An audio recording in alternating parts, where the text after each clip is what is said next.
God's chosen ones. Beloved chosen one. Listen carefully, because heaven has paused everything to speak directly to you. This is not just another moment. This is your moment. You've been noticed by the divine realm. You have been marked, not by coincidence, not by random fate, but by the fingerprints of the eternal God. The angels have circled your name. They've moved around your life. What you thought were delays were actually divine movements. Before you even knew how to pronounce destiny, heaven already wrote your name on the scroll of purpose. You are not anonymous in the spirit. Your name echoes in heavenly places. Before I formed you in the womb, I knew you, and before you were born I set you apart. Jeremiah 1. Woo. That is your proof. You are not a maybe. You are not a background character. You are chosen, hand-picked for this generation. Why do you think hell has tried so hard to silence you? Why has your path been littered with confusion, delay, and rejection? It wasn't random. It was resistance. Because you are not ordinary. You are not supposed to blend in. You disrupt things. You shift atmospheres. You carry a light that cannot be explained or ignored. That's why you've been misunderstood your whole life, because you are not from this world. Psalm 91:11 says, "For he will command his angels concerning you to guard you in all your ways." The angelic realm has been assigned to your steps, protecting you in ways you don't even realize. That car accident you missed, that friendship that ended, that room you were shut out of, all part of the protection plan. Because when you are chosen, nothing just happens. It's all divine choreography. Type 999 in the comments as a prophetic act. This number marks divine completion and preparation.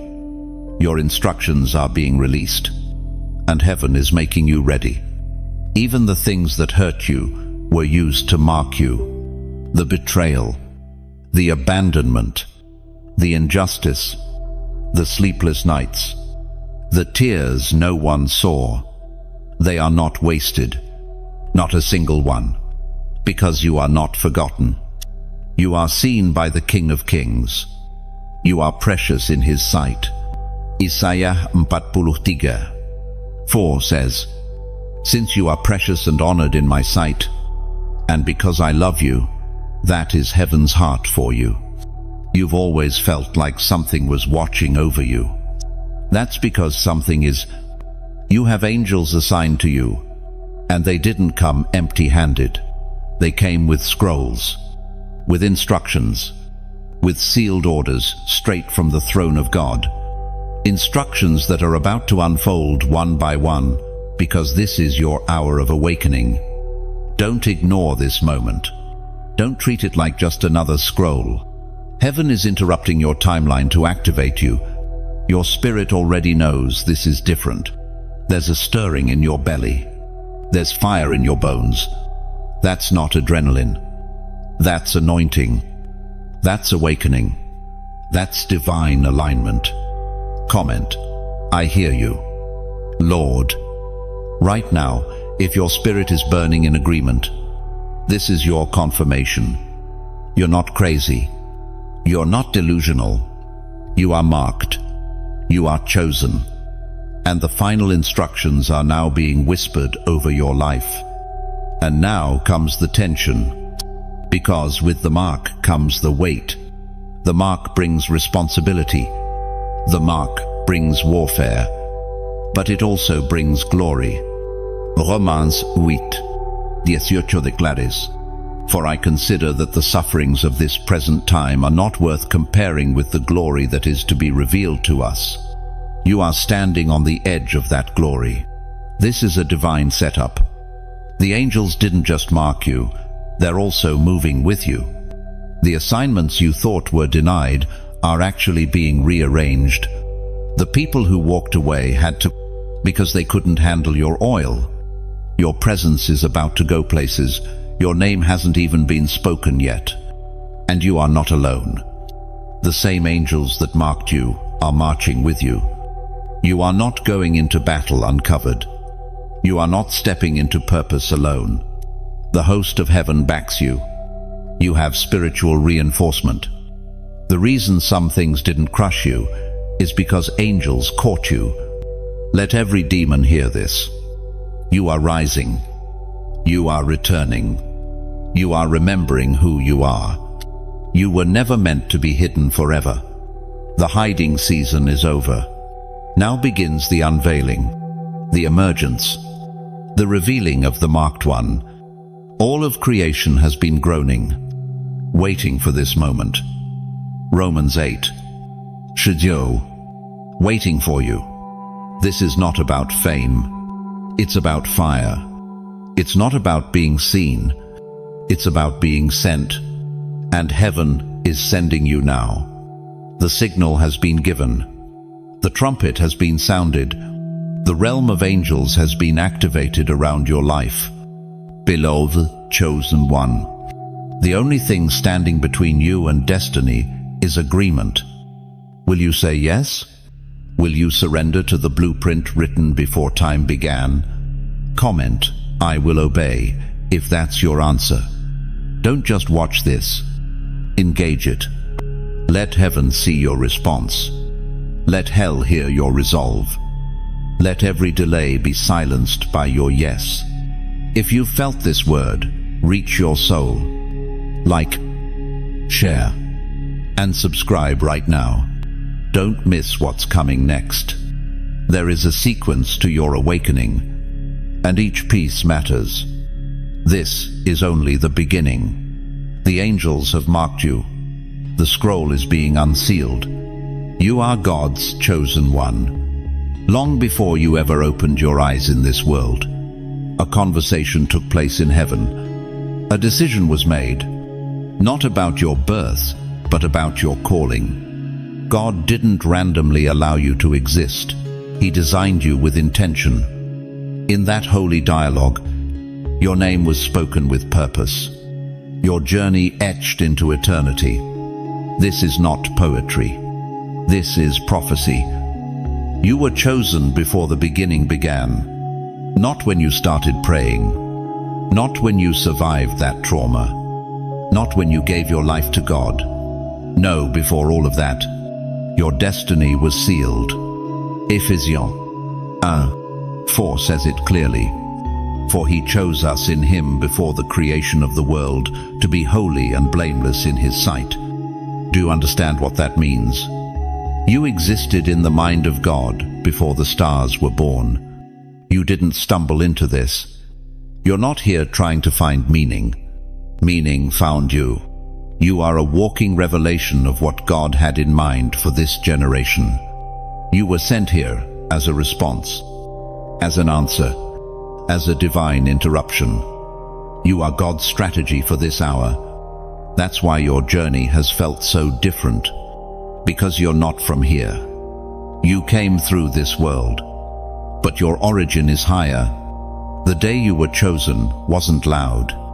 There were no trumpets, no applause, but the moment was real, sacred, eternal. And though you don't remember it, your spirit does. That's why you've never fit in. That's why normal never satisfied you. That's why comfort made you restless. You carry the memory of the moment when the Almighty said, "That one, yes. That one, send them, mark them. They are mine." This is why your birth attracted warfare. The enemy doesn't fight what isn't a threat. And you are a living threat to darkness. From the moment you arrived, hell has tracked your steps. But what Satan couldn't comprehend is this. The same God who chose you also sealed you. You've been sealed for glory.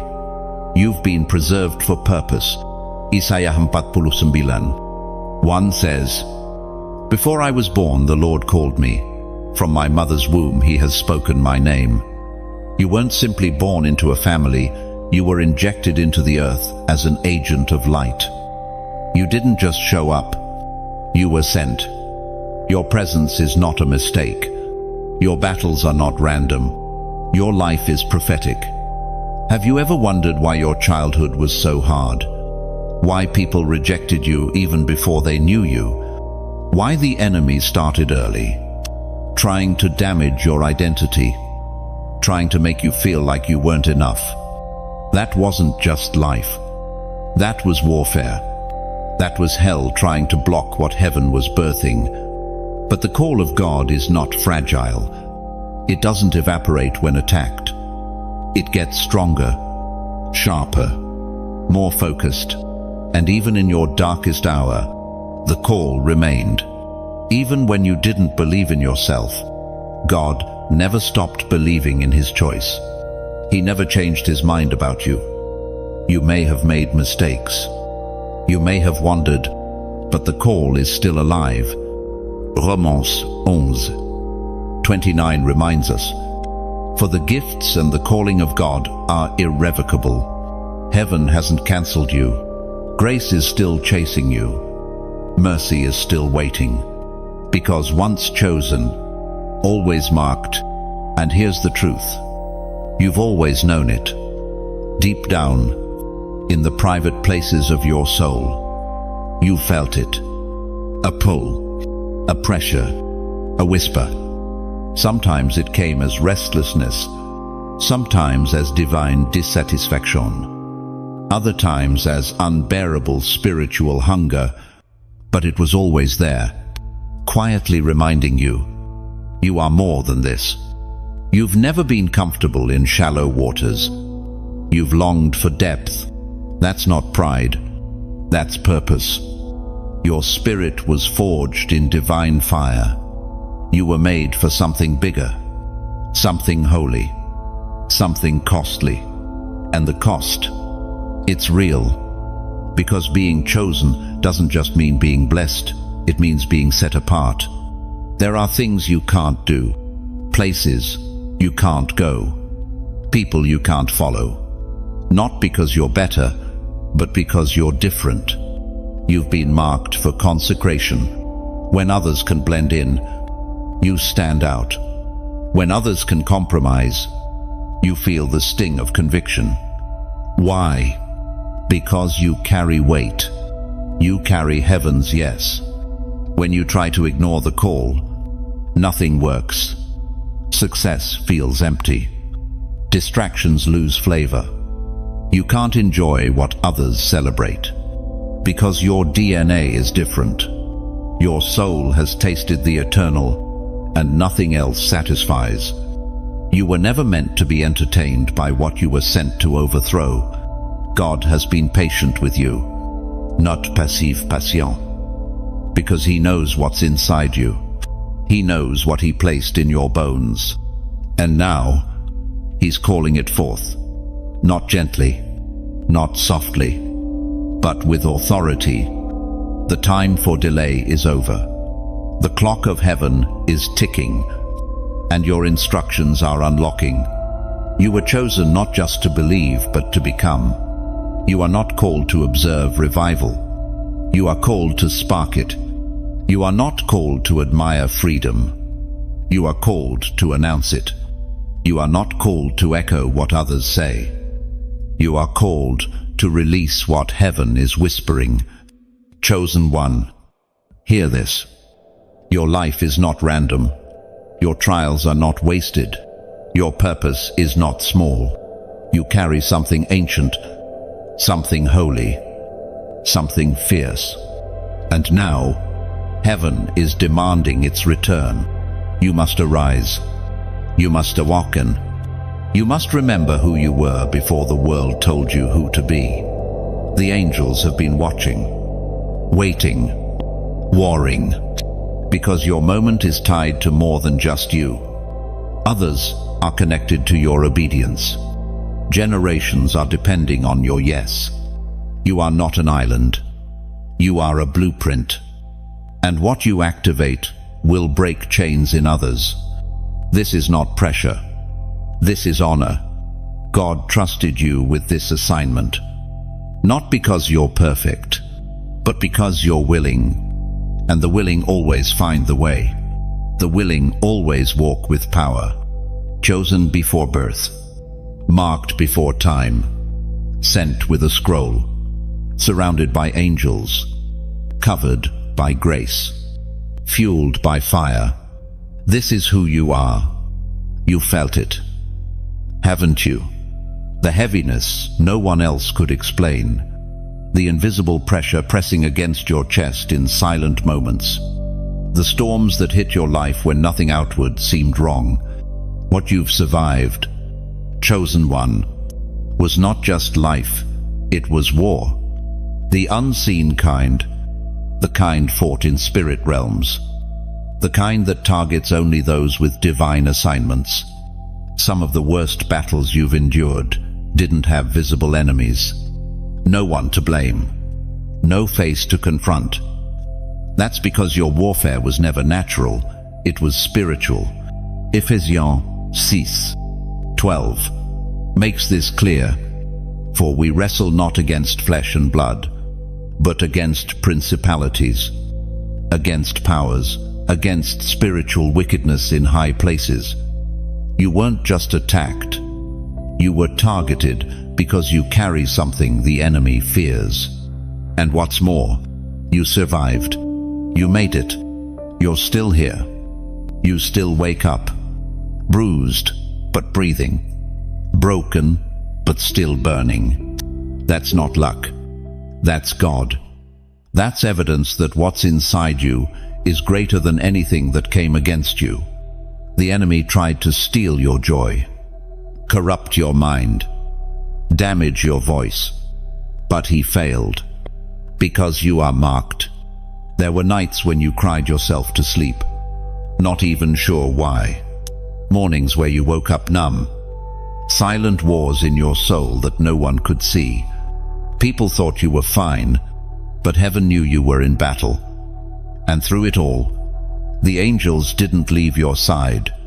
They surrounded your bed. They stood guard at your door. Because what was at stake wasn't just your peace, it was your destiny.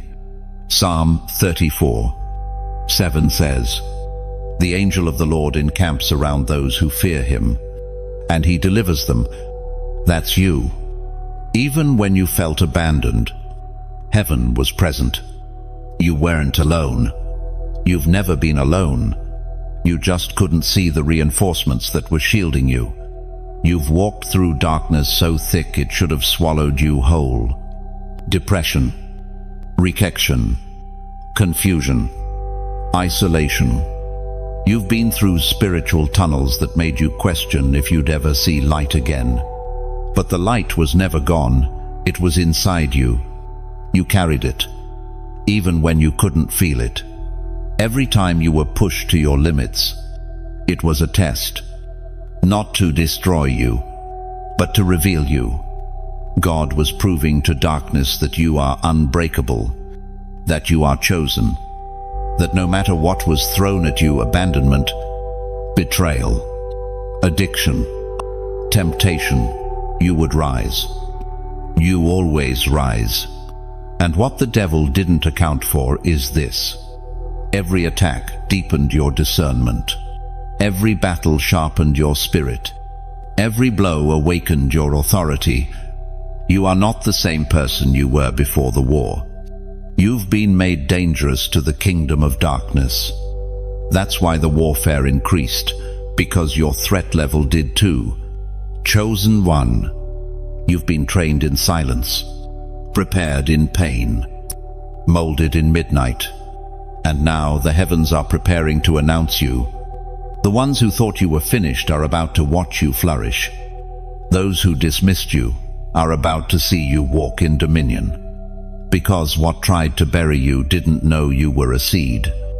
Romans 8:37 reminds you, in all these things, we are more than conquerors through him who loved us. You didn't just survive, you've overcome. You're not coming out empty-handed. You're coming out with oil, with wisdom, with fire in your eyes, and a sword in your mouth. It was all part of the training. The betrayal trained your heart to hear God's voice above man's. The depression taught your soul how to hold on to light.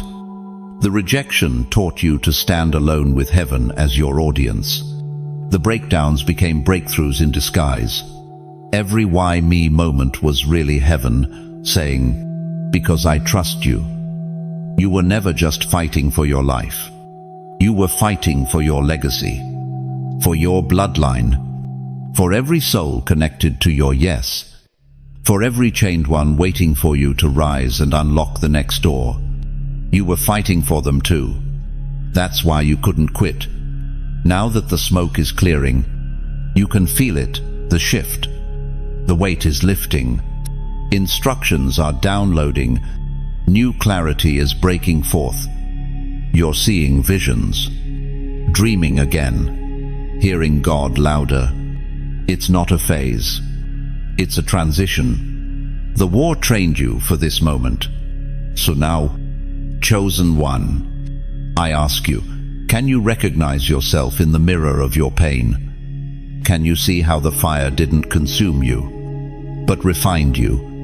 Can you look at your scars and realize they're badges of spiritual rank? If this resonates with you, comment the number 777 below.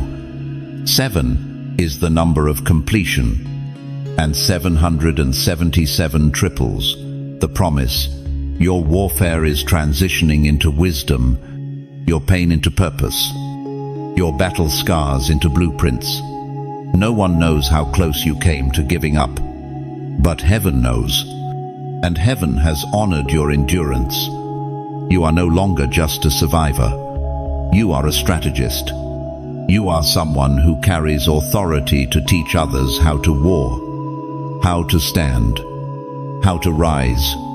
Don't hide what you've been through. Don't minimize your Waffe. It's your testimony. And Revelation 12. Once declares, they overcame by the blood of the Lamb and by the word of their testimony. That means your scars speak. Your battle count. Your pain preaches. This is why you're still here. Not because you're strong, but because you're chosen. And chosen ones don't break. They build, they war in silence, and then emerge in glory. They carry divine secrets. And you, beloved, are carrying them now. You've passed tests you didn't even know were happening. You've survived attacks designed to destroy your calling. And now the heavens are declaring, it is time. Rise, warrior. Rise, torchbearer. The war was never about destroying you. It was about revealing you. Comente 777 as a declaration. I am chosen. I am marked. I am rising. The enemy planned it all with precision. Every betrayal, every delay, every internal breakdown, it was not clumsy. It was strategic. Hell's agenda against your life was crafted not because of who you were in the moment, but because of who you were becoming. The enemy doesn't attack based on your current condition. He attacks based on your potential. You must understand, what you went through wasn't just opposition, it was opposition with intel. Demonic forces knew you were marked before you ever figured it out. They knew you were dangerous long before you discovered your own voice. That's why the attacks were surgical. That's why your identity was targeted. That's why your mind felt like a battlefield. But listen closely. Hell failed. Every dart thrown. Every lie whispered. Every plan designed to derail your future. It all collapsed in the shadow of divine protection. Isaiah 54. The 17th of December layers with eternal authority. No weapon that is formed against thee shall prosper, and every tongue that shall rise against thee in judgment thou shalt condemn. The weapons formed. Yes, they did. but they did not prosper. And yet, it wasn't always obvious. There were times you questioned if you were being punished. Times where silence from heaven felt like abandonment. But in those quiet, painful moments, the angels were still moving. Just because God was silent didn't mean he was absent. Just because you couldn't feel the warfare didn't mean you weren't being shielded. There's a reason you're still standing. It's not because the storms weren't real. It's because the covering over your life is stronger than any storm. You didn't survive by luck. You survived by grace. The kind of grace that surrounds, sustains, and speaks, even when you can't. Let's look again at Psalm 91:7. 1,000 may fall at your side, and 10,000 at your right hand, but it will not come near you. That's not metaphor. That's a spiritual truth. While others fell into traps, you were preserved. While others lost their way in darkness, your steps were ordered, even when you didn't feel guided. The enemy wanted your mind shattered. He wanted you so broken that you'd self-destruct, but God wouldn't allow it. There were nights where your thoughts tried to turn into weapons against you, but angelic presence disarmed them. You didn't even realize it, but heaven was constantly rerouting attacks, redirecting assaults, silencing voices that were speaking curses into your atmosphere. And every time you should have lost your mind, you gained more discernment. Every breakdown birthed a sharper gift. Every loss opened a doorway to new authority. What the enemy meant for evil, God has been converting into strength, into testimony, into unshakable identity. It's not just that you survived the enemy's agenda. It's that you outlived it. The plans have expired. The traps have collapsed. The curses are revoked. That's the power of divine timing. When heaven says it's over, it's over. When God lifts you out, there is no going back into that pit. You may not see it fully yet, but spiritually, the tables have turned. You are no longer under the weight of demonic strategies. You are above them. Your prayers hit differently now. Your presence in a room shifts the air. You are not reacting to darkness anymore. You are commanding it to flee. James 4:7 reminds us, "Submit yourselves therefore to God. Resist the devil, and he will flee from you." That's not just a verse, it's an assignment. The devil is fleeing from what you're stepping into. He's terrified of your awareness, because now you know you were always protected. It wasn't just about surviving the attacks. It was about learning in the fire. You were trained by trouble, taught by tension, educated by spiritual pressure, and now you carry authority, not from books, not from titles, but from battle scars. Heaven recognizes your wounds as weapons. You've earned them in the secret place. There is an authority that only comes from surviving what others couldn't. There's a spiritual weight on those who've walked through warfare with nothing but a whisper from God. And you are one of them. You carry that now. That's why demons tremble when you pray. That's why atmospheres shift when you speak. Your presence now disrupts plans of darkness. You're not even aware how much light pours out of you. You're not even trying, and the enemy is already nervous. Because you have become the very thing they feared you would be. Awakened. There's no more room for self-doubt. No more tolerating fear masquerading as humility.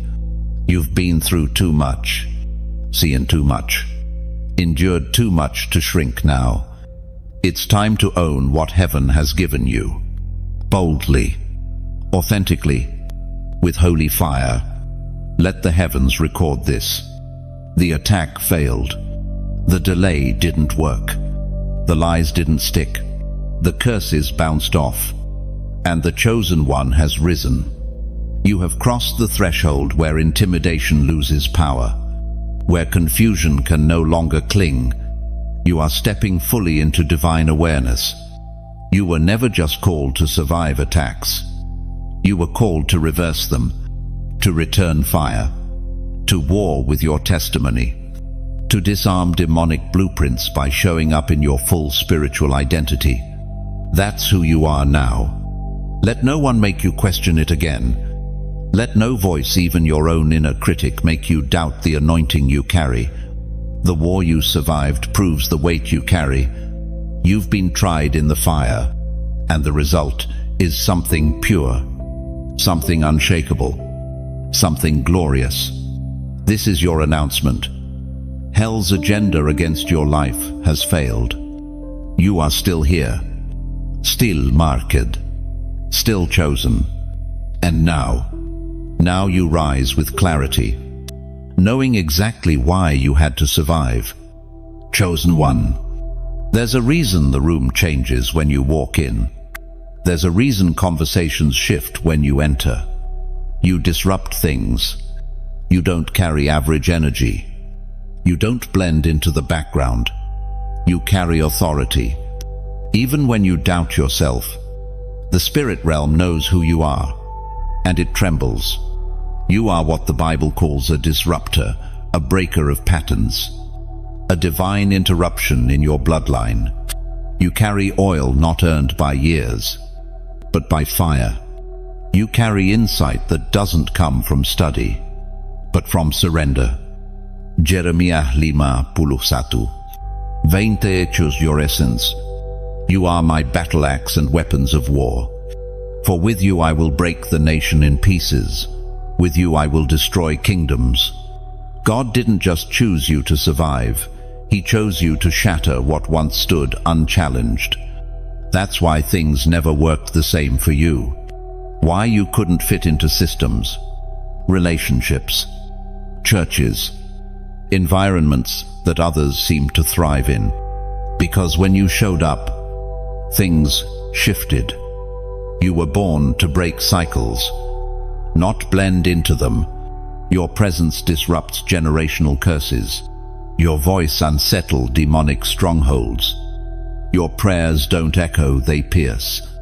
Even when you didn't realize it, you were walking with the weight of heaven's authority. Your yes is not casual, it's costly. Every time you obey, something in the spirit breaks open. Every time you worship, something ancient starts shaking. You are the one hell hoped would stay silent. But you're speaking now. You're waking up now. You're standing in your mantle. And heaven is backing every word that comes from your surrendered mouth. Isaiah 50:11 confirms it. So is my word that goes out from my mouth. It will not return to me empty, but will accomplish what I desire. That word now flows through you. There are some of you who have walked into rooms and felt tension, felt eyes shift, felt energies resist you. It wasn't paranoia. It was resistance. Because your presence convicts environments where darkness once rested comfortably. You disrupt slumbering spirits. You call out passivity. You rattle strongholds just by being awake. It's why relationships became hard, why you were often the first to forgive, the first to apologize, the first to walk away from toxicity. Not because you're weak, but because you're chosen. And chosen ones carry heaven's burden to bring order, healing, and justice, even when it costs them comfort. The battles you fought in silence, God saw them. The decisions you made in private that honored God but cost you opportunities, heaven recorded them. And now comes your reward. You didn't compromise when you could have conformed. You didn't stay silent when speaking was costly. You didn't abandon your mantle even when it felt heavy. And for that, the heavens are preparing to reward you openly. Matthew 6:6 says, Your Father, who sees what is done in secret, will reward you. Get ready for open reward, public restoration, visible favor, not because you demanded it, but because you endured the hidden place. But here's the tension. Disruptors don't get applause at first. They get opposition, resistance, silence. But make no mistake, heaven sees it all. Your labor has not been in vain. Your obedience is not going unnoticed. Your yes is echoing across generations. And this isn't just about your life. This is about your bloodline. You're carrying keys that your ancestors prayed for but never held. You are breaking curses that tormented your family for decades. You are shifting patterns so the next generation can walk in freedom. That's why it's been heavy. Because you are not just living for yourself. If this word is confirming what your spirit has long suspected, take a moment now and connect deeper. Don't just scroll so into the word you just received. If you feel led, like this message, share it so others can rise into their calling, and subscribe to stay locked into this divine frequency. And if this word has blessed you, and you feel stirred to support the movement, consider making a gift to keep the message flowing to those who need it most. Not everyone is called to be a disruptor, but you are, and disruptors are needed now more than ever. You are not here to please people, you are here to please God. You are not here to fit in, you are here to ignite. You are heaven's matchstick, Earth's reminder that light still exists, and you're only just beginning.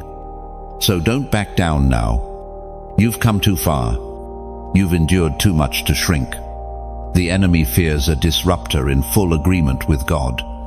And right now, heaven is watching, waiting to see what you'll do with this moment. Will you rise? Will you step forward, fully aware of the fire you carry? Will you own the mantle God has placed on your shoulders, not with arrogance, but with holy confidence? Because if you will, then nothing will ever be the same. Chosen one, there's a reason you've spent so many seasons hidden, so many moments where it felt like life passed you by, like your gifts were overlooked, your heart was misunderstood, and your presence forgotten. But listen, God didn't hide you to harm you. He hid you to prepare you. You weren't buried. You were planted. There is a difference. Burial is for the dead, but planting is for the destined. And every moment you thought was punishment was really preparation. Every season of silence was God crafting strength. Every delay was divine timing, not denial. You were in the forge. The quiet was your training ground. Luke 1:80 speaks of John the Baptist. And the child grew and became strong in spirit, and he lived in the wilderness until he appeared publicly to Israel. That's you, growing in the wilderness, becoming strong in spirit, while no one saw, no one praised, and no one clapped, because God knew what he was building. He needed you away from noise, away from distractions, away from performance and people-pleasing. He needed to detox your soul from needing applause. Because what you carry cannot be filtered through approval. What you carry has to come straight from the throne room. You weren't overlooked. You were shielded. Shielded from counterfeits who would have drained you. From platforms that weren't ready for your weight. From premature exposure that would have cost your purity. You were kept, beloved, hidden in the cleft of the rock, not forgotten, guarded. Some of you wondered why doors shut after you prayed for them to open, why opportunities fell through right when you thought breakthrough had arrived. It wasn't sabotage, it was divine interception, because open doors can become traps if you walk through them without God's timing. Isaiah 49. 2 says, "In the shadow of his hand he hid me. He made me into a polished arrow and concealed me in his quiver." You are that arrow, sharpened, balanced, anointed, waiting for the release, waiting for the divine draw of God's bowstring. Don't despise the seasons of invisibility. Don't curse the wilderness. It's where prophets are born. It's where kings are forged. It's where the called become commissioned. David wasn't crowned in the palace. He was found in the field, tending sheep while heaven whispered destiny. You've questioned your worth in silence. You've doubted your call in obscurity. But God has never doubted his choice. His hand has been on you the whole time, teaching you, training you, breaking things in you that would have broken you later. Yes, it's felt lone. Yes, the isolation has been brutal. But chosen vessels are shaped in solitude. They are purged of pride, refined by stillness, and formed by fire. The weight you carry now, it came from what you survived in silence. You've learned to hear God without a mic, to stand without an audience, to pray without a worship team, to believe when nothing looked like what was prophesied. That kind of faith terrifies the enemy, because it's real, it's forged, it's pure. Your hidden season is holy, sacred, essential. It is heaven's sacred laboratory. And the fact that you're still standing, still seeking, still hoping, it means you passed tests you didn't even know were happening. And now, the shadow is shifting. Light is breaking through. The seal is lifting. You will not be hidden forever. There is an appointed time. There is a moment of emergence. But God refuses to release you before you are ready. Because the weight of your calling will crush you if you skip the forge. Habakkuk 2:3 is your confirmation. Though it linger, wait for it. It will certainly come and will not delay. You are not behind. You are right on heaven's clock, right on God's schedule. Every moment has been ordered with precision. So breathe. Rest in the fact that your hiding has been holy. Let peace flood your soul. You didn't miss it. You didn't fail. You've been preserved. And when God pulls you from the shadows, nothing will be able to stop your rise. This next season won't look like the last. The obscurity is giving way to authority. The silence is giving way to sound. The hiddenness is giving way to heaven's release. You will be seen not for show, but for service. You will be known not by man, but by heaven's signature on your life. Chosen one, your name is still on heaven's list. Your destiny is still intact. Your scroll is still unrolling. And the one who hid you is the same, one who will reveal you when the time is holy. If you feel this, comment, "I'm still standing." Let all of hell hear that you're not broken, not bitter, not buried. You're becoming. There is a reason the first place the enemy always attacked was your mind. Before he tried to touch your finances, before he touched your relationships, he aimed for your identity. Because if he could convince you to forget who you are, he wouldn't have to worry about what you're called to do. From the beginning, it has been his tactic to cloud perception, distort self-worth, and scatter truth. He knew he couldn't erase God's plan, so he tried to erase your confidence in it. He whispered lies in the dark, making you question your value, your gifts, even your sanity. But beneath the noise, the truth never changed. You are who God says you are. No failure, no label, no rejection can alter what he has spoken over you. Romans 8, 16 declares, the Spirit himself testifies with our spirit that we are God's children. That inner witness, it's never left you. Even when doubt screamed louder than faith, that still, small voice kept repeating the truth. You are chosen. The reason the identity assault was so relentless is because everything flows from identity. If the enemy could get you to think like a slave, you'd never walk like a son. If he could get you to see yourself as common, you'd never reach for the sacred. So he came early. He came through trauma, through voices of authority that wounded instead of affirmed, through culture, comparison, and shame. And yet, despite it all, something inside you refused to die. A flicker of remembrance, a sacred defiance that said, this is not all I am. That fire, even when low, never extinguished. That's not your strength, it's your seal. God has preserved your identity even when you didn't know how to. That's why the healing of your mind has become such a crucial part of your journey.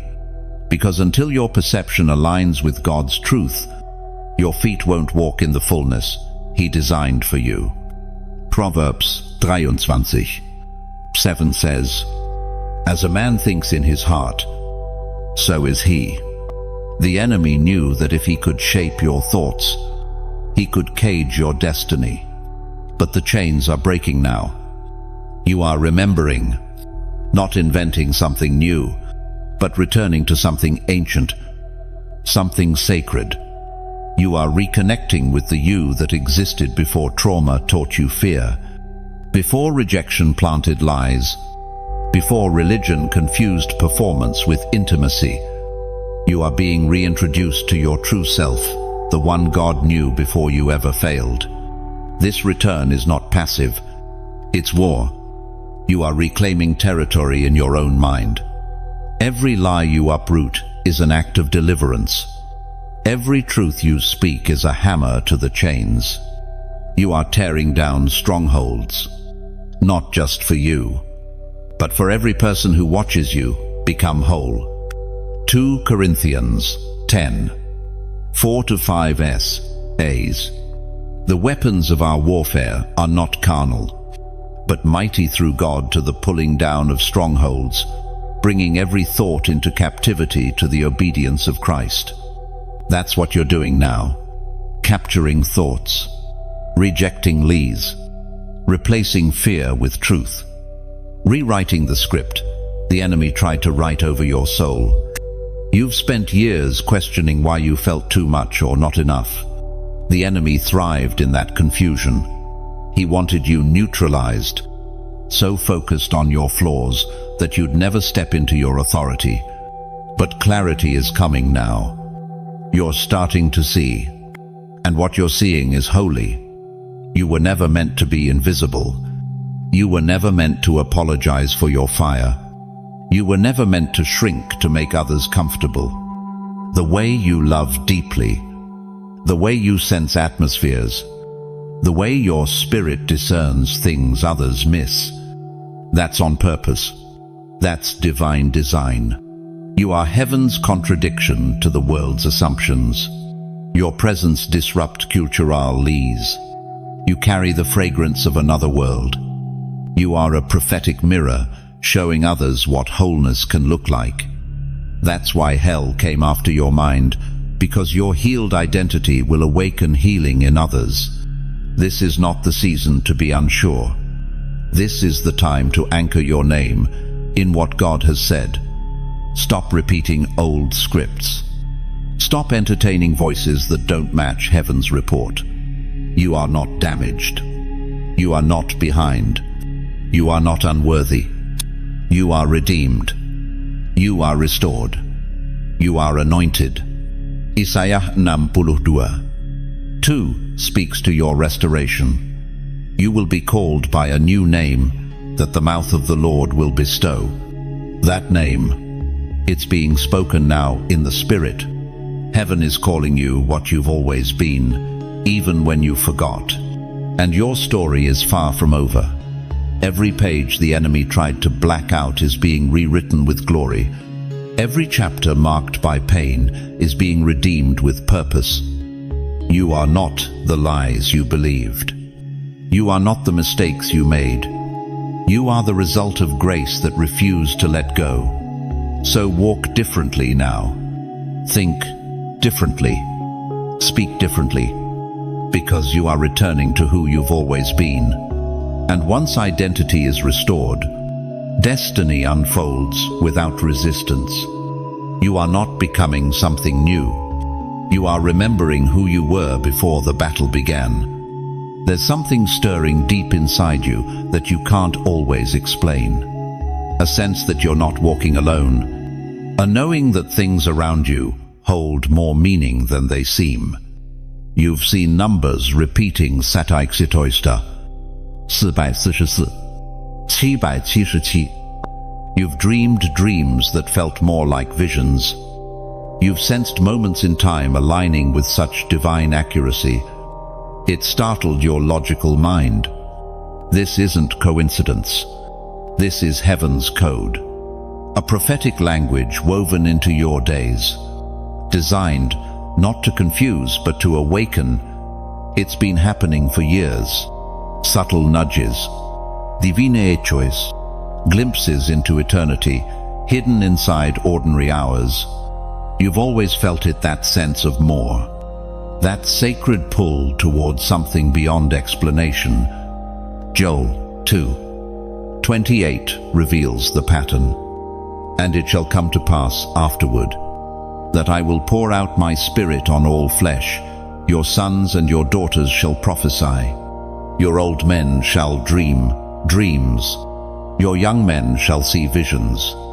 What you've been experiencing isn't fantasy, it's prophecy in motion. There have been moments where your spirit knew what your mind couldn't process. You walked into rooms and sensed unseen tension. You felt led to pray for people whose names you barely knew. You woke up from dreams drenched in meaning, carrying emotion that lingered all day. God has always spoken through symbols, numbers, patterns, and prophetic impressions. And now, those signals are intensifying. Because you are not just someone who hears occasionally, you are someone who carries a code, a divine sensitivity, an ability to read the spiritual atmosphere and respond with clarity. Even the way you see time is shifting. You're noticing divine appointments, perfect timing, encounters that feel scripted from heaven.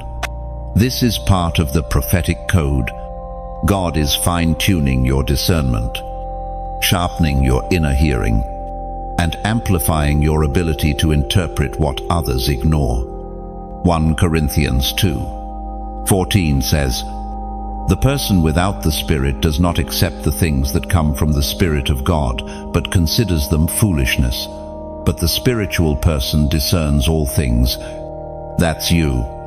Your discernment is growing not by choice, but by calling. And yet, the weight of this gift hasn't always felt like a blessing. There are days where it feels like too much. You feel things others don't. You sense burdens in the atmosphere. You pick up on lies, deceptions, spiritual turbulence, and it can feel overwhelming. But God isn't trying to crush you. He's training you. This gift isn't meant to paralyze you. It's meant to position you. You're not meant to carry everything you sense just to steward it. You are being taught how to navigate your spiritual radar without drowning in the noise. How to honor what you feel without being ruled by it.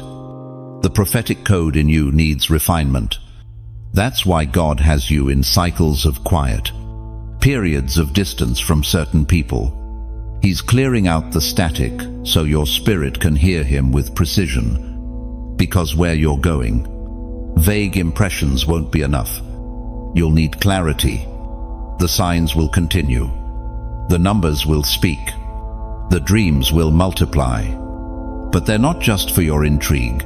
They're for your instruction. They're heaven's tools to direct your path, align your heart, and prepare you for assignments that can't be navigated with logic alone. And yes, you felt misunderstood.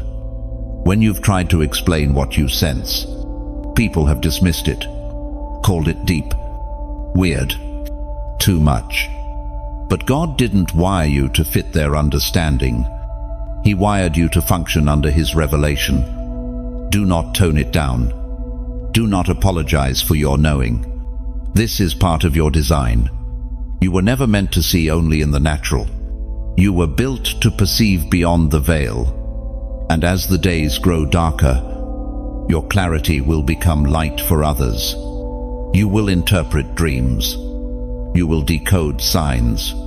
You will help the lost find direction, not through advice, but through prophetic precision. This is the part of your calling that won't always come with applause, because it's not public, it's priestly. It's not flashy, it's faithful, and heaven sees it. Every dream you journal, every prompting you obey, every midnight prayer that wasn't on a stage but still shook the spirit realm. You are an interpreter, a discerner, a watchman, and God is trusting you with heaven's blueprints. Keep pressing in. Keep listening. The prophetic code isn't finished unlocking. There are layers you haven't yet accessed. Realms of understanding still sealed to casual seekers. But you are not casual. You are called. And those who are called walk where others refuse to tread. Daniel 2:22 says, He reveals deep and hidden things. He knows what lies in darkness, and light dwells with Him. That is your inheritance. To walk in the revelation of things hidden, to bring light into the darkness others can't explain. So when the numbers repeat, when the dreams disturb, when the coincidences align too perfectly, don't brush them off. Ask heaven, what are you saying? And wait, because you are not guessing anymore. You are receiving what the world calls strange. God calls sacred, chosen one. Let's talk about the part of your journey most people never saw: the pain, the kind that pierced you so deeply. It left no visible scar, but altered everything inside you. The heartbreak, the betrayal, the breakdowns you endured in silence, not because you were weak, but because there was no safe place to fall apart. What you didn't realize then is this: your pain was never random. It was prophetic. It was permission. A holy validation stamped into your story, not to disqualify you, but to qualify you. God allowed you to walk through what broke others, not as punishment, but as preparation. Psalm 34:18 reminds us, "The Lord is close to the brokenhearted and saves those who are crushed in spirit." You weren't being destroyed. You were being drawn closer. Every tear watered the roots of your calling. Every silent scream became incense before the throne of God. The pain didn't cancel your purpose. It confirmed it, because only the chosen endure the kind of agony you walk through and still come out with their worship intact. Only the marked carry grief like glory, wearing scars like medals earned in spiritual battle. You didn't just survive trauma, you transformed through it. There were moments when people thought you were fine, smiling, showing up, functioning, but inside, you were breaking. What they couldn't see was that every fracture made more room for God's glory to pour in. You were being emptied of what couldn't go with you into your next dimension. Pain purified your discernment. Rejection refined your identity. Loneliness deepened your dependency on God. These weren't obstacles. They were holy altars. Each one sacred, each one sharpening your awareness of heaven. Romans 5. 3 to 4 A's. We also glory in our sufferings because we know that suffering produces perseverance,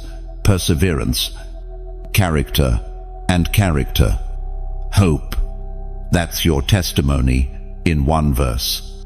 The suffering you thought would end you is now the soil where hope is growing wild. Don't let the enemy convince you that the pain was wasted. Nothing in your story has been meaningless. Every hardship has heaven's fingerprint on it. God trusted you with affliction. That alone should tell you how strong your spirit truly is. Others saw your fall, but they never saw your rise. They saw your mess, but not the miracle growing underneath. You were never meant to stay in the pit. The pain was a signal that elevation was next. The darkness wasn't your destination, it was your delivery room. You've birthed things in private that no one knows about. Deep truths, heavy revelations, songs, words, visions, instructions. They came in the form of pain, but they emerged as power. You didn't go through hell just to cry about it. You went through hell to carry keys out of it. You now have access to realms that only the broken reach. Your intercession hits different. Your worship cuts deeper. Your prayers carry authority, because they were born in fire. You learned to prophesy through tears, to believe even when your faith was fractured. And now, your voice shakes realms, because your story carries weight. Don't sanitize your story. Don't edit the agony out of your testimony. People don't need perfection, they need truth. And the truth is, you've suffered, you've cried, you've doubted, but you never gave up. And that's why you're dangerous now. Because pain gave you a level of boldness that comfort never could. You don't flinch anymore. You don't beg for acceptance. You're not moved by noise, because you've already survived worse than their opinions. God took what tried to bury you and made it the foundation of your mantle. The heaviness you carry is holy. The sorrow you feel when others suffer, that's not sensitivity. That's your anointing, reacting. That's your spirit, remembering its assignment. There's a new kind of fire in you, one that doesn't come from hype or applause, but from the quiet resolve of someone who's been in the valley and still believes God is good. Someone who's lost much but carries more now than ever. 2 Corinthians 4:17 speaks directly to your soul. For our light and momentary troubles are achieving for us an eternal glory that far outweighs them all. Your troubles weren't empty. They've been producing glory. Not temporary success, but eternal reward. That's why the pressure intensified before your breakthrough. That's why the warfare came hardest right before clarity. Because the enemy saw what was being birthed in your spirit, and he panicked. But he lost.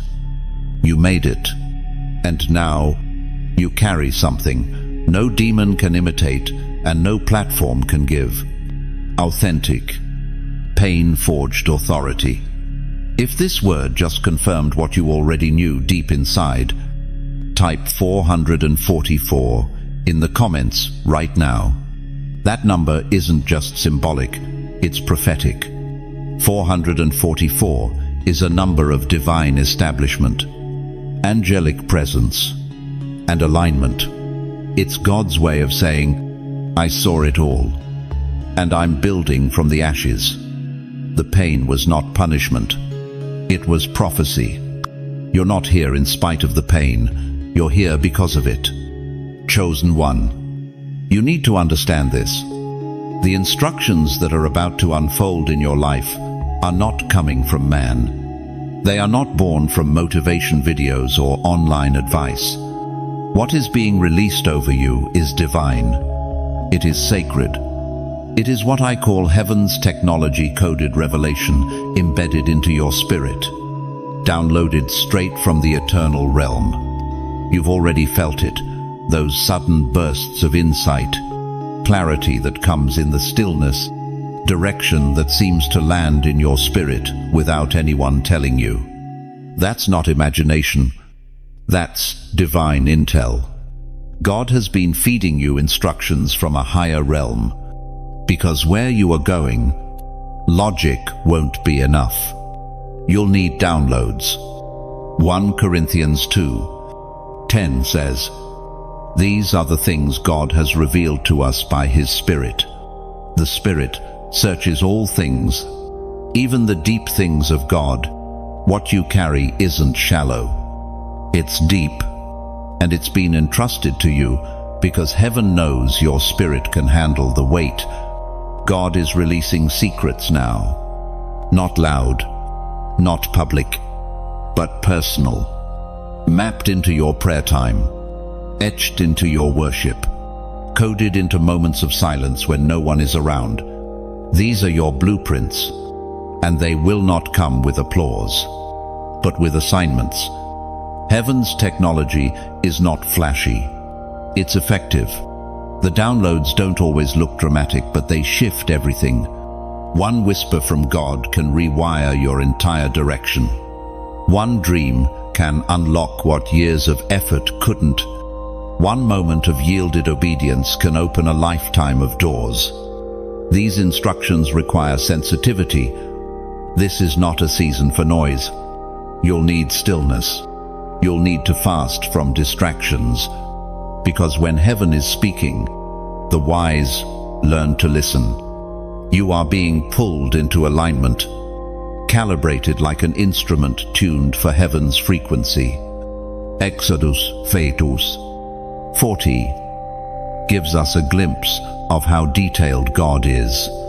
See that you make them after the pattern for them, which is being shown you on the mountain.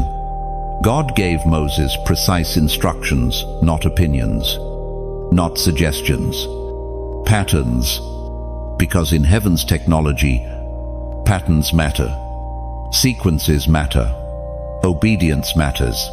This is the time where your spirit will begin to know things before they happen. People will speak, and you'll discern what they're not saying. You'll look at situations and see layers others miss. You'll walk into rooms and know why you were sent there. Don't second guess it. Don't explain it away. That's the Holy Spirit activating your inner radar. That's the spiritual blueprint unfolding. You've been faithful with little, and now heaven is giving you access to much. Luke 16:10 reminds us, "Whoever can be trusted with very little can also be trusted with much." You've passed that test, and now the gates are opening, not for status, not for comfort, but for kingdom strategy. God isn't just raising up worshippers, He's raising up builders. And you are a builder in the Spirit. You don't just feel atmospheres, you rebuild them. You don't just receive revelation, you act on it. That's why these divine downloads are being entrusted to you. There are systems to be restructured, ministries to be revived, blueprints for businesses that aren't just profitable, but prophetic. You are being handed divine architecture, and your obedience will construct what others only dream of. Don't be intimidated by what you're being shown. The vision is big because the backing is bigger. You will not build this alone. You'll be resourced. You'll be surrounded. You'll be strengthened. And if the revelation came from God, then the provision will come too. Isaiah 46:10 reminds us, "I make known the end from the beginning. My purpose will stand, and I will do all that I please." God isn't reacting to circumstances. He's revealing what He already established. If this word is stirring your spirit, then you know this isn't about hype. It's about heaven's instructions. Let's be real. Messages like these require faithful stewardship. If you've been blessed, if you've sensed God speaking through this, consider sowing into it. A seed in good ground always yields supernatural return. You're not giving to a man, you're investing in the mission, in the message. Keep this voice echoing across the earth.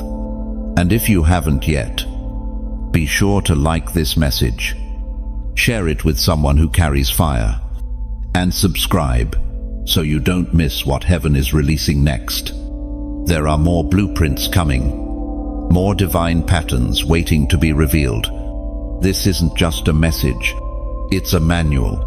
And you, chosen one, are being trusted to carry it out. Watch for the signs.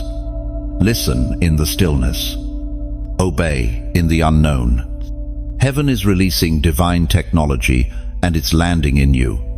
Obedience is no longer optional. Chosen one, you've reached a threshold in the spirit where the next move must be deliberate. The delay of yesterday can no longer bleed into today. What heaven is requiring of you in this hour is not partial surrender or delayed agreement. It is total alignment. You've heard the whispers. You've felt the tension. That holy discomfort in your soul hasn't been confusion. It's been a signal, a sacred tug urging you toward movement. God is not just suggesting your next step. He is commanding it. This is where many hesitate, because the next instruction won't always feel logical. It won't be validated by popular opinion. But obedience doesn't wait for consensus. It moves on conviction. And what you're sensing now isn't imagination, it's invitation. You don't need more confirmations. You've already received enough signs to know what needs to be done. The door you're afraid to knock on is already unlocked.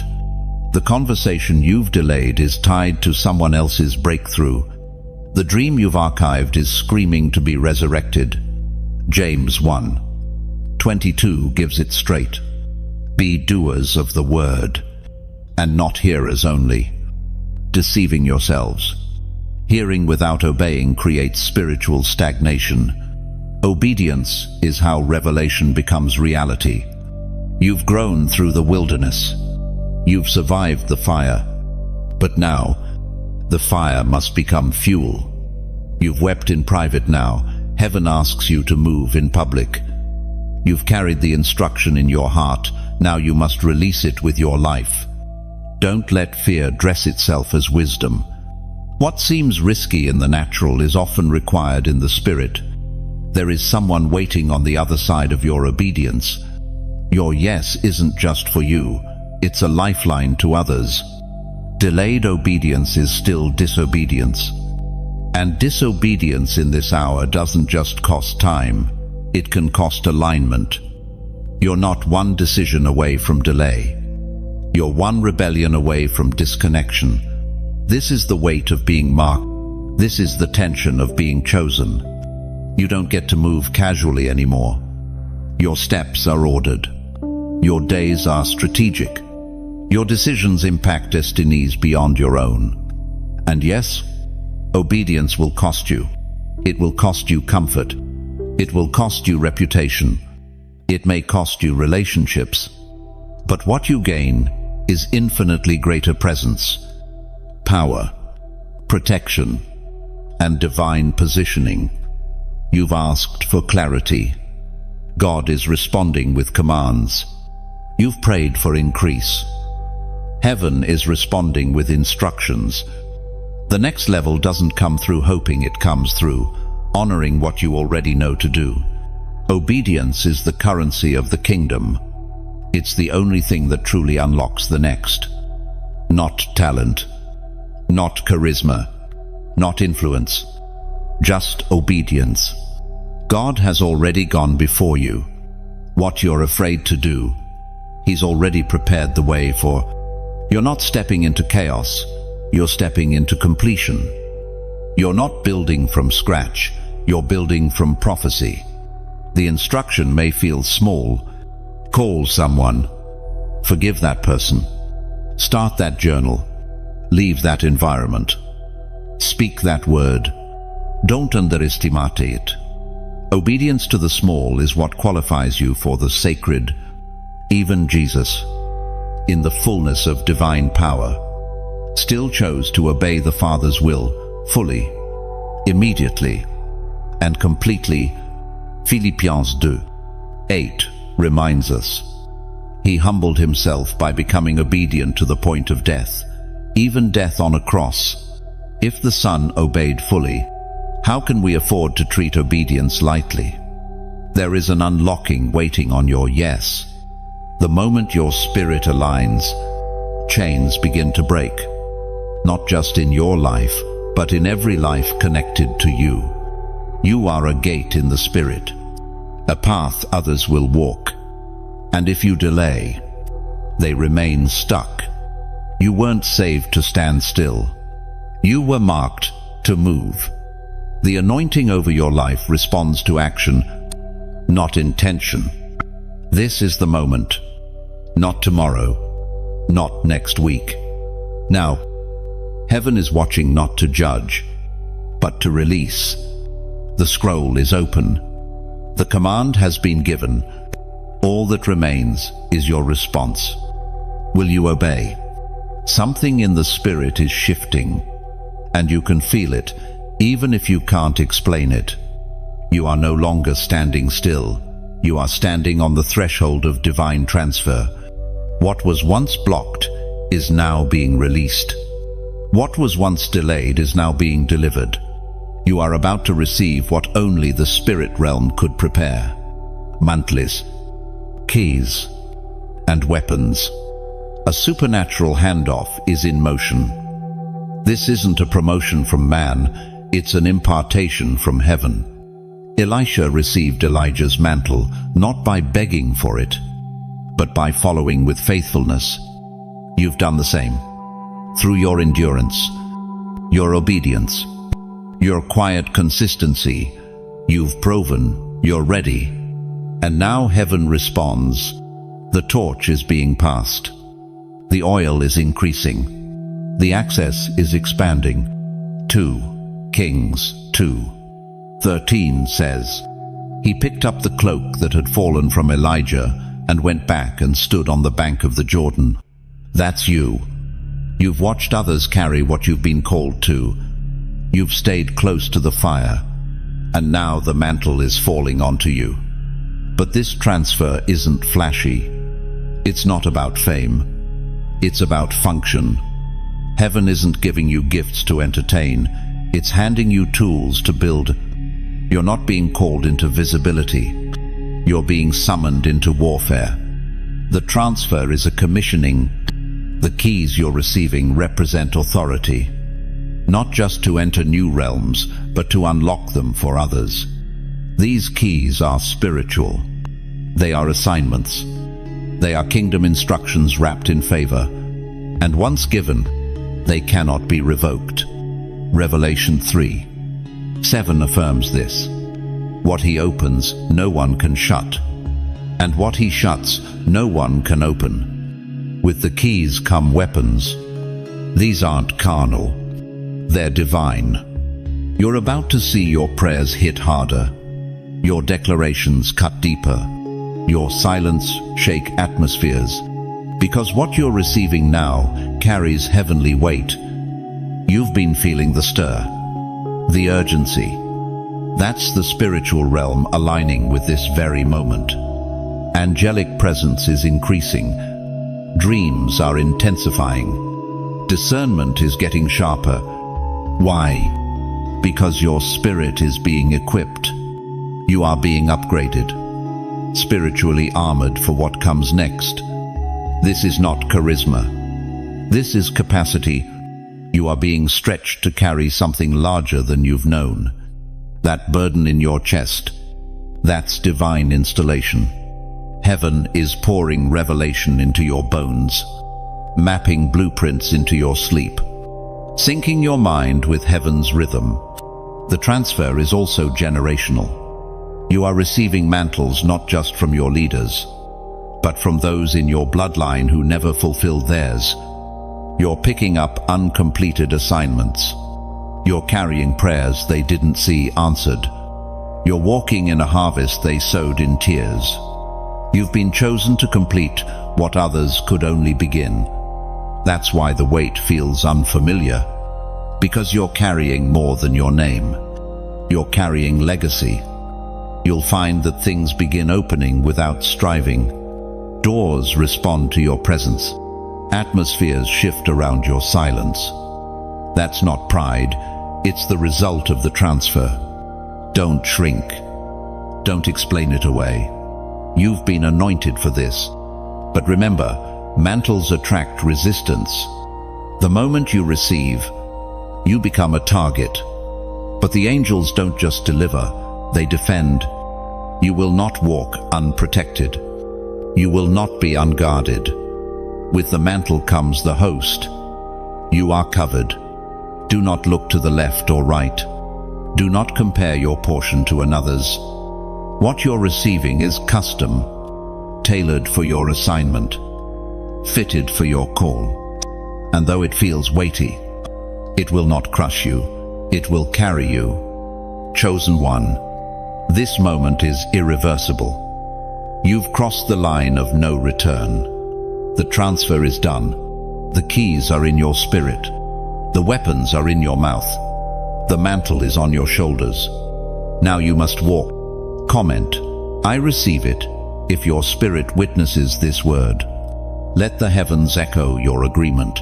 Let your mantle know it has found a vessel ready to carry it with fire and faith.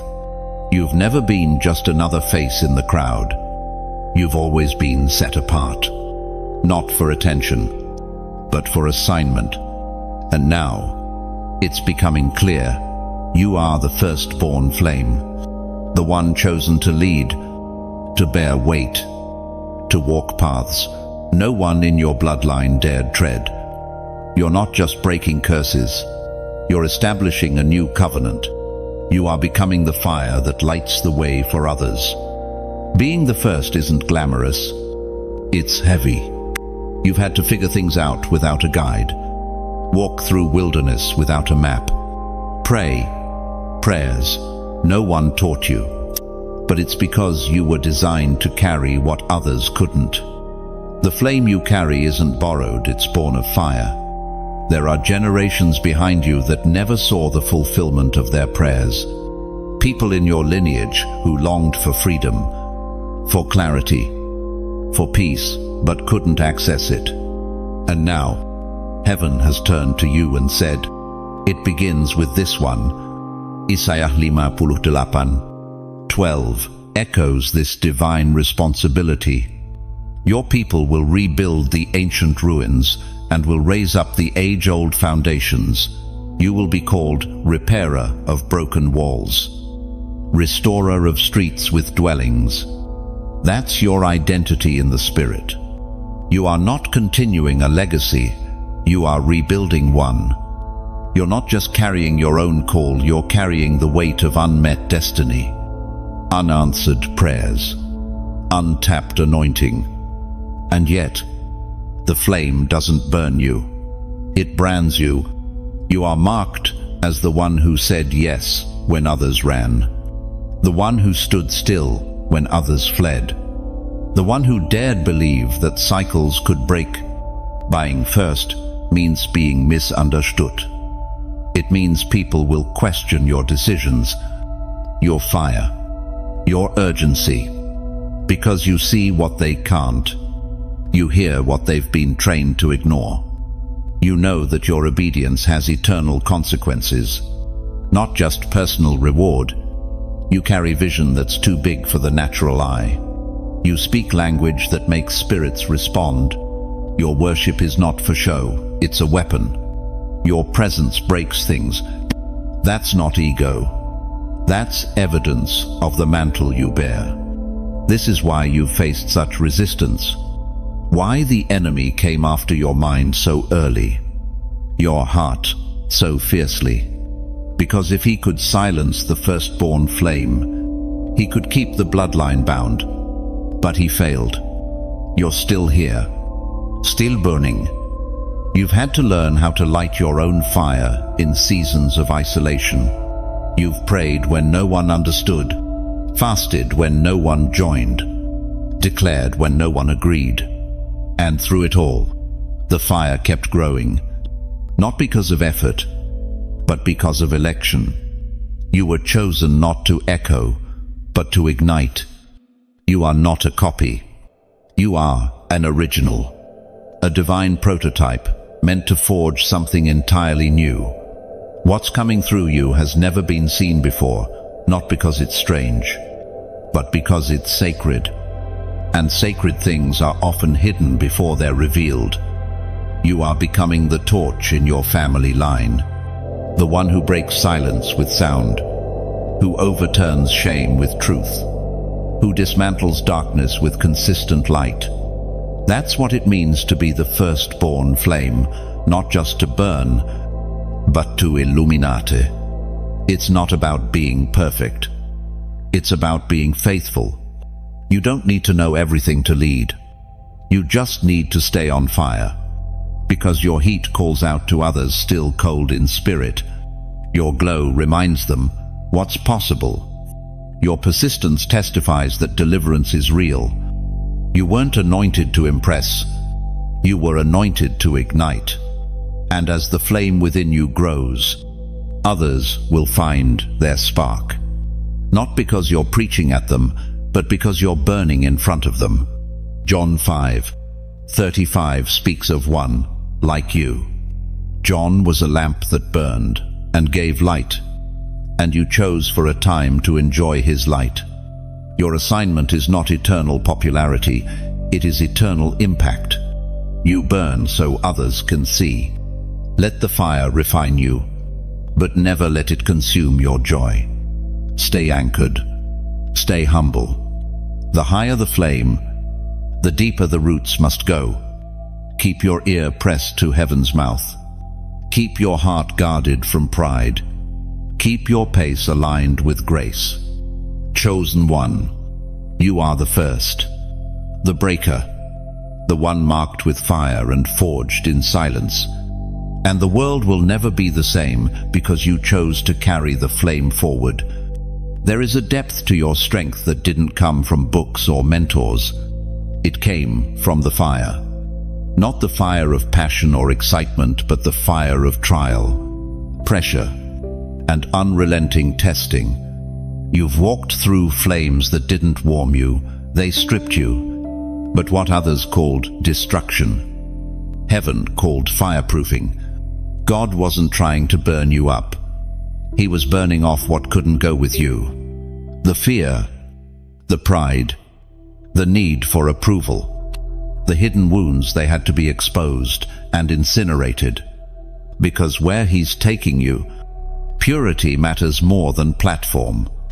Refinement is more important than recognition. 1 Peter 1:7 says, "These trials will show that your faith is genuine. It is being tested as fire tests and purifies gold." That's what this has all been, refinement. You weren't being punished. You were being purified. The fire came in many forms. Disappointments that stole your breath. Delays that questioned your timeline. Loss that shattered your assumptions. And through it all, you stayed. You didn't run. You didn't quit. You let the flames do their work. And because of that, you're still standing, not weaker, but stronger, not colder, but clearer. There is a sharpness to your discernment now, a quiet authority in your voice, a settled boldness in your presence, all of it forged through the flames. What the fire removed wasn't your power, it was the impurities that could have contaminated your next. It pulled out the idols you didn't know were there, the dependencies you called friendships, the habits you labeled as balance, the lies you whispered to yourself to feel safe. Fire does not lie. It reveals, it exposes, and it purifies. You've been through moments that didn't just stretch your faith, they broke it open. You had to rebuild your belief in the dark, with nothing but a whisper to cling to. But now, Your faith is not fragile. It's fire-tested. This is why you can walk into chaos and remain calm. Why people ask for your peace but don't understand your process. They didn't see the furnace. They don't know how many times you wanted to quit but couldn't, because something holy kept pulling you forward. You've been tried, but not consumed. Touched, but not tarnished. What's left now is not just the core of who you are. It's the truth of who you are. No pretenser, no projections, just a purified vessel, ready for glory. You no longer worship from convenience, you worship from revelation. You don't pray to get things, you pray to stay aligned. The fire shifted your priorities. You now crave holiness over hype, presence over platform, assignment over applause. There's a maturity on you now, a settled weight, a stillness that speaks louder than noise. Because when you've walked through fire, you stop fearing what others think. You stop entertaining distraction. You focus. That's what the fire gave you.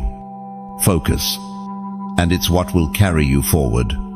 People often want the glory without the furnace. They want the anointing without the ashes. But God doesn't pour oil on what hasn't been pressed. He doesn't entrust mantles to the untested. Your fire was your approval. It was the final preparation. You are not made of glass. You are not delicate. You are not temporary. You are fireproof. You may still feel the heat in moments, the echoes of old struggles, the phantom pain of battles past. But those aren't signs of weakness. They are reminders of what you've outlasted. They are proof of grace. Zechariah 13. Nueve declares, I will bring that group through the fire and make them pure. I will refine them like silver and test them like gold.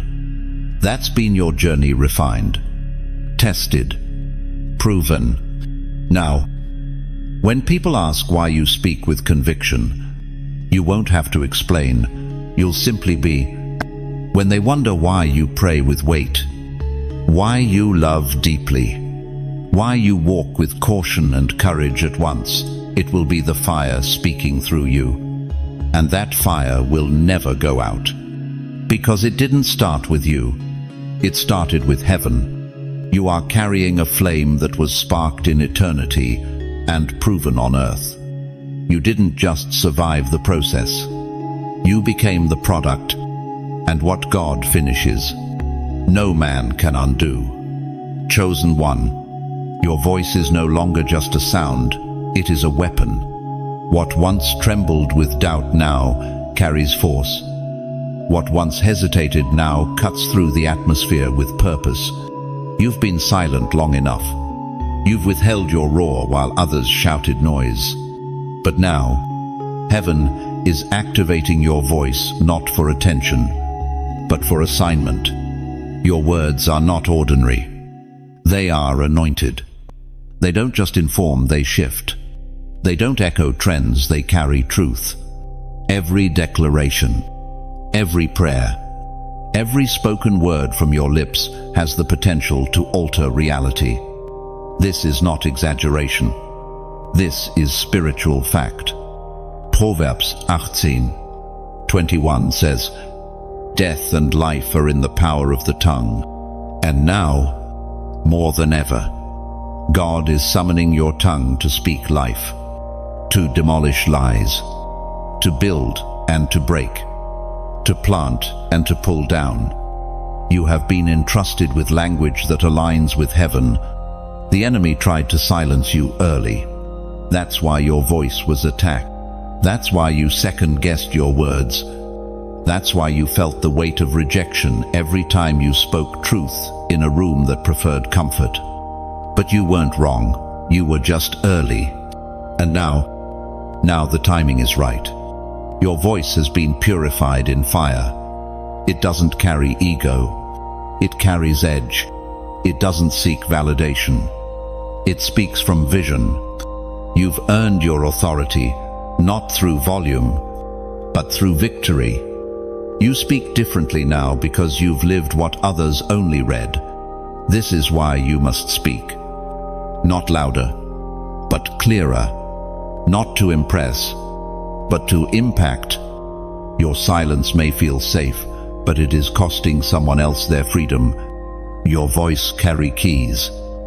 When you speak, chains break. When you pray, walls fall. When you worship, atmospheres bend. You are not here to be passive. You are here to proclaim, to tear down strongholds with truth, to expose deception with discernment, to declare promises that override past pain. Your voice is a trumpet in the spirit when it sounds. Heaven moves and darkness trembles. Jeremiah 1:9 is your confirmation. Then the Lord reached out his hand and touched my mouth and said to me, I have put my words in your mouth. God is not asking you to find your words. He's giving them to you. And they won't always be welcomed, but they will be needed. Because truth rarely enters rooms quietly, it confronts. Your voice will not always be the most popular, but it will be the most piercing. It will go where hearts have been closed for years. It will cut through confusion like a blade of light. Some will resist it. Others will weep because of it. But all will recognize it. This is not the time to hold back. The enemy fears your activation more than your silence. He would rather you scroll and nod than rise and speak. But that time is over. You are now in the season of voice. Speak over your house. Speak over your bloodline. Speak over your future. Don't just think it, declare it. Angels respond to prophetic decree. Demons back off when light is spoken. This moment is not just a message, it's a mantle, a commissioning, a spiritual alert that your voice has graduated. It no longer echoes what you've heard. It releases what you've become. So take this seriously. Speak with reverence. Speak with boldness. Speak with fire.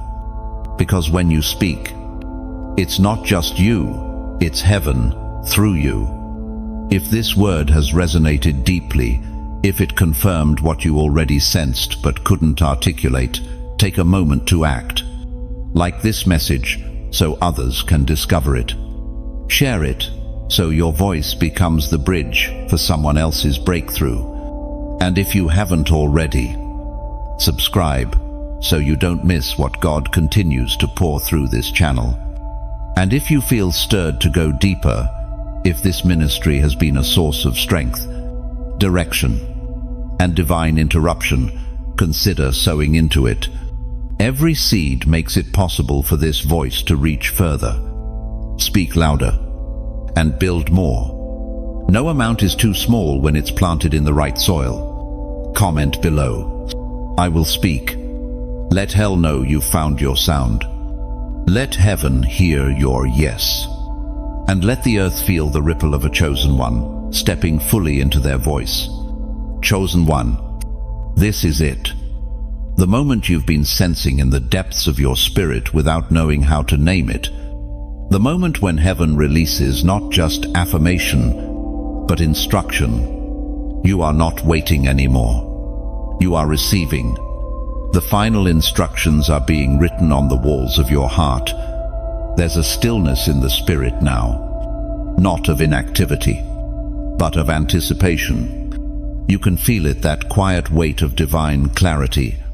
The fog is lifting, the swirl is settling, the distractions are being silenced, because now comes the blueprint. These aren't general ideas or vague impressions. These are detailed coordinates. Heaven is speaking with specificity. You'll begin to know not just what to do, but when, where, and with whom.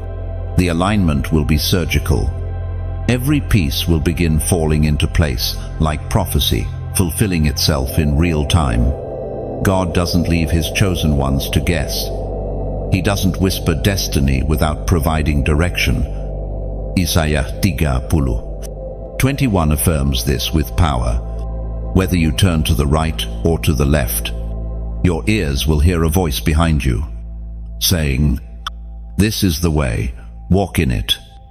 Wentford, you've been trained for this kind of clarity. That's what the silence was for. That's why you had to learn to hear God without noise, without a crowd, without constant validation. He was training your spiritual ear to recognize instruction without hesitation. What's being released to you now won't come with thunder, it will come with certainty. A peace that surpasses understanding, a conviction that won't require a second opinion. That's how you'll know it's Him. When it aligns with heaven's rhythm and settles deeply into your spirit, the instructions may come gradually or suddenly, through dreams, through divine encounters, through scripture that leaps off the page, through a single phrase someone speaks that lands like prophecy. Stay open, stay alert, because heaven is communicating through every possible channel, but these instructions will cost you. Obedience in this hour will demand decisions you can't explain to everyone. You may have to move quietly, shift boldly, disconnect abruptly, build quickly. What seems sudden to others is simply you catching up to heaven's timeline. There will be moments when the instruction feels too big for your hands. That's not intimidation, that's indication. It means you're being called into something beyond self-sufficiency, into a space where only grace can carry you. The next requires partnership with God on a level you've never known before. The blueprint being released to you has layers. It will unfold in stages. Don't try to rush it or package it for others to understand. Walk it out, piece by piece, stone by stone. Your job is not to convince, it's to obey. You may not see the full picture yet, but the next step is enough. The manna will be daily. The clarity will be progressive. The faith will be tested. But the fruit will be glorious. Because what you're about to step into is legacy-level work. It's not just for you. It's for every soul connected to your obedience. Your movement will trigger motion in others. Your yes will shake systems. Your alignment will unlock atmospheres. These final instructions are not just logistical, they are prophetic assignments. They carry eternal weight. Each one is a thread in the tapestry of God's redemptive plan for your generation. That's why the enemy fought your clarity so hard. That's why he tried to confuse, delay, distract, and depress. But clarity has won, and now the instructions come. Don't write them off when they seem small. Often, the biggest breakthroughs begin with the most humble steps. A phone call, a fast, a shift in schedule, a conversation you didn't plan but can't shake. These are the portals through which heaven moves. You are entering a time where things won't just make sense, they'll make movement. You'll step out and suddenly realize you're already in it. The favor will follow obedience. The doors will respond to motion. The provision will meet you on the path, not before you start walking. Let your spirit absorb this truth. Heaven trusts you. That's why the instructions are being released. God doesn't give blueprints to the idle. He entrusts them to the faithful. To those who have been tested in the furnace and proven by the fire. You are not being teased with hope.